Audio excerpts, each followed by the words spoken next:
Senhores, minhas senhoras, qual é no coração do homem o poder dos símbolos? Eu pensava nisso quando eu via desenrolar-se aqui essa magnífica cerimônia.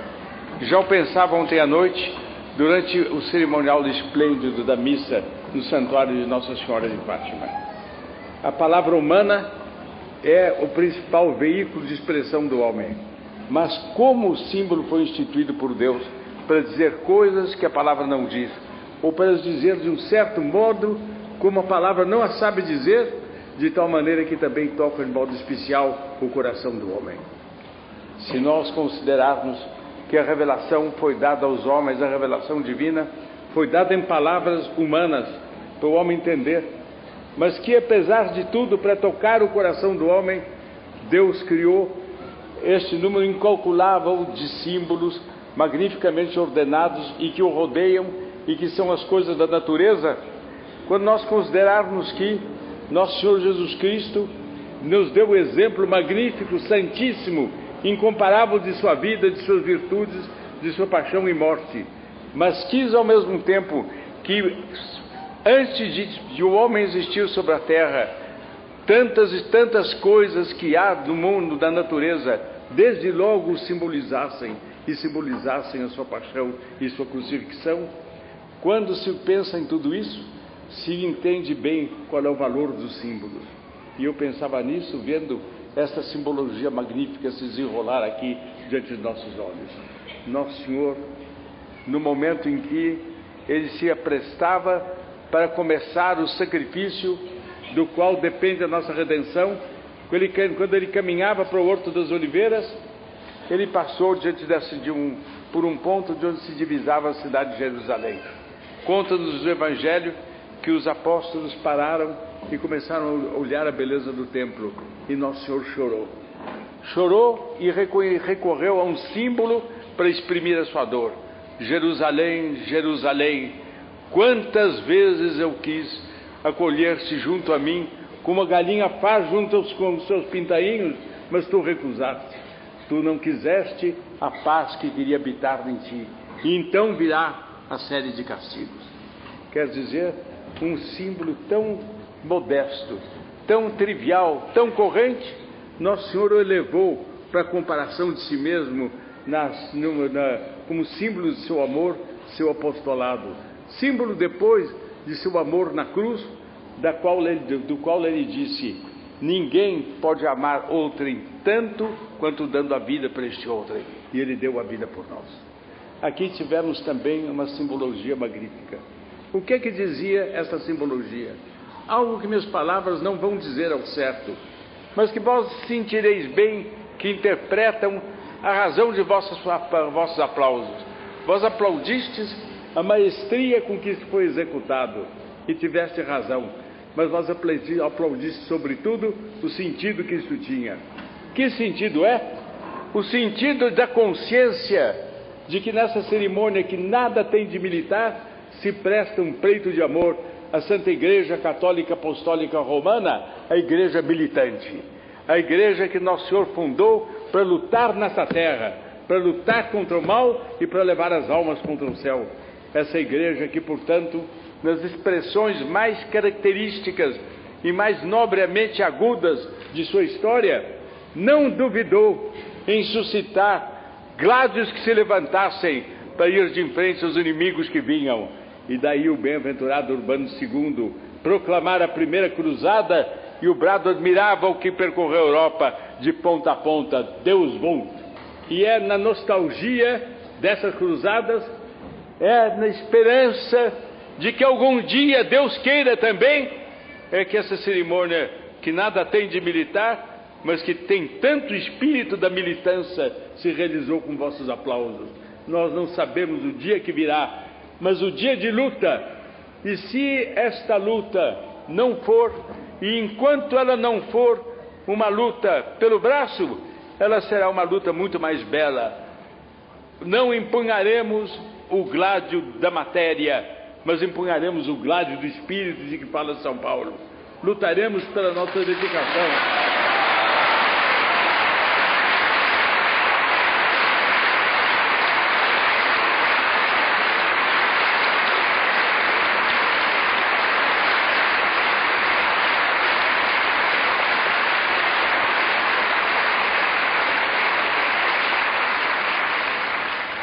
lutaremos com a nossa lógica, lutaremos com nossa energia, lutaremos com nossa capacidade de difusão, com nossa capacidade de proclamação, com nossa capacidade de ficarmos impávidos de pé e altivos.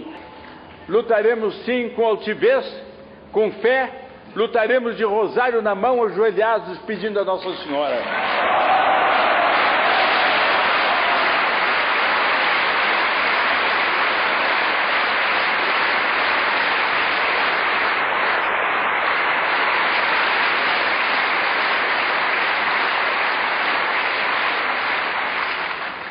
Confiantes no auxílio dela, no auxílio de Deus Nosso Senhor, porque Deus a ela nada recusa, e ela não recusa coisa alguma aos seus filhos, ainda quando pecadores.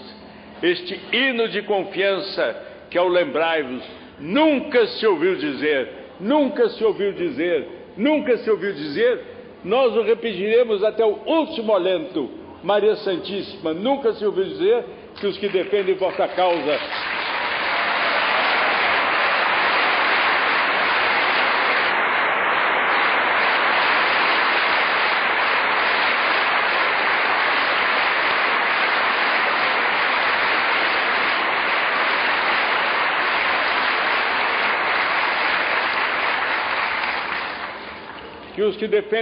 causa fossem por vós desamparados. No fim, vós realizareis a vossa promessa e vosso imaculado coração triunfará. Lutaremos contra todas as aparências de vitória do adversário. Sim, nós lutaremos. Nós sabemos que Deus tarda, mas não falta, segundo um provérbio brasileiro, que talvez seja luso também. Deus tarda, não falta. O salmo que esses brilhantes jovens cantavam há pouco dizia, e é tirado da própria Escritura, são palavras do Espírito Santo: exsurge Deus, qual dormes, levantai-vos, Senhor, por que pareceis dormir? Minhas senhoras e meus senhores, a missão dos correspondentes esclarecedores é de fazer tudo isso, e é de rezar nessa direção. Deus quer que se peça que Ele venha logo. Deus tarda para que se peça que Ele venha logo. Ele nos ensinou a rezar assim: levantai-vos, Senhor, por que pareceis dormir? Nisto não se cifra a vossa nobre missão, minhas senhoras e meus senhores. Não é só de pedir a Deus que Ele venha e que Ele não pareça dormir. Vós estáis como fermento no meio de uma massa que dorme. Os bons do mundo contemporâneo dormem. E não parecem dormir como Deus. Tantas vezes eles dormem mesmo. Simplesmente aqueles que são bons tivessem consciência do momento atual. Se eles tivessem consciência do que eles poderiam se levantassem, se unissem. Eu não quero dizer que pelo simples fato de se levantarem eles ganhariam batalha.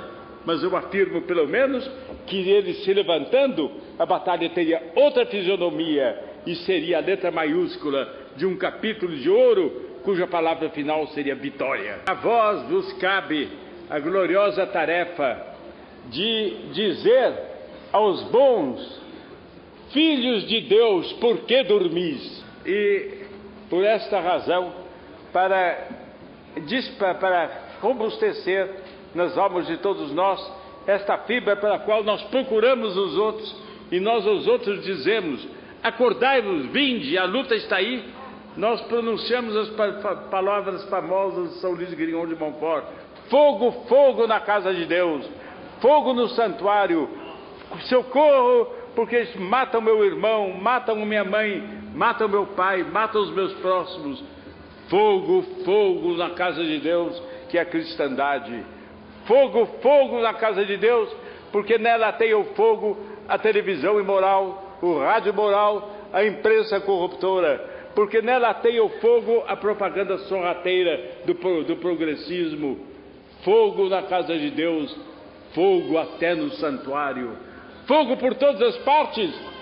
E este fogo, próximo ou remotamente, não é senão o resultado de um mundo de centelhas atiradas por uma fogueira que nós sabemos que está em Moscou.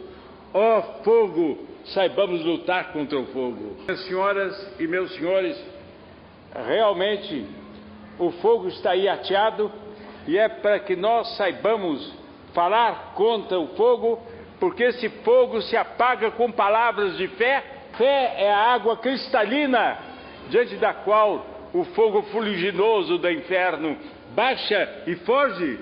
Então este fogo, contra este fogo nós devemos lutar. Uma festa em que se deve passar a chave a tudo quanto foi dito, deve-se cerrar as portas depois de tudo quanto foi dito, e os corações devem reter aquele que foi ouvido e devem sair daqui com propósitos animosos. Na vossa vida diária, muitas vezes chegará ameaça. Eu conheço casos concretos de senhoras que receberam a seguinte ameaça em mais de um lugar e de mais de uma fonte: se você continuar, amigas, dizendo, se você continuar nesta propaganda, se você der mostras de ser favorável à TPP, você será congelada no bairro. Todos se afastarão de você e você ficará isolada. Primeiro sorrisos, melúrias, depois argumentos. Quando os sorrisos não amoleceram, quando as melúrias não deterioraram, quando os argumentos foram rechaçados, foram vencidos, foram refutados, a ameaça. Você resiste? Tá bem, saiba, você será gelada no bairro. E houve de mais de uma senhora que, dignificando o nome de brasileiro e de católico sobretudo, soube responder: eu não tenho medo nem do fogo nem do gelo, eu tenho medo de Deus. Entretanto, para a nossa reunião de hoje, reunião festiva, na qual vós estáis em umas disposições tão magníficas, nessa reunião festiva ocorre algo que se poderia comparar a certos episódios da Idade Média, quando de repente algum exorcista penetrava em um ambiente densamente católico com um demônio arrancado da alma de alguém e puxado pelas correntes do exorcismo para meio dos católicos, e ali confessava e dizia todo o mal que fazia, uivando, esperneando de raiva, ele mostrava sua hediondez, e os católicos aprendiam assim como são odiados e como devem lutar.